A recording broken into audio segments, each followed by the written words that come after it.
Jane Symington begins every day at 5 a.m. with meditation. I never work with anybody without calling in my spirit guides and saying, show me how to help this one. I need help for this specific person. She started developing her spiritual self 20 years ago after a tragedy no mother should ever experience. Her 13-year-old son, Billy, was killed in an accident. I thought that I knew a lot about grief. I had been working in palliative care as a nurse, and I'd also been doing grief counseling. However, the experience of grief, especially traumatic grief, and the knowledge are very different things. Jane continued her search with education, getting a PhD with a focus on healing.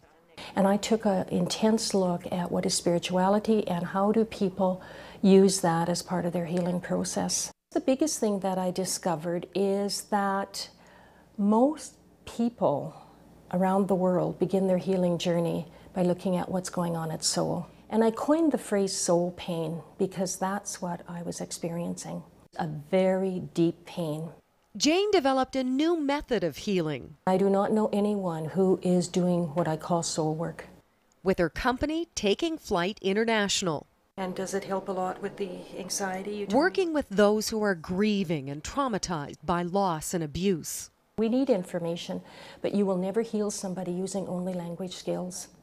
So that's the basis of our training. A certified hypnotherapist and dream specialist, Jane uses many exercises to guide people back to the stored memories of their trauma. Reflection, imagery with arts therapy, and symbols from nature, like water for healing and fire to burn away the old and rekindle the new.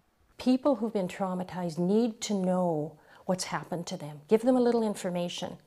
Left hemisphere. Move them immediately into an experience, right hemisphere. The cognitive mind is now figuring out that soulful experience, and it now has a language. The minute we give them language, we take them to another level. Jane has written books and developed videos based on her work.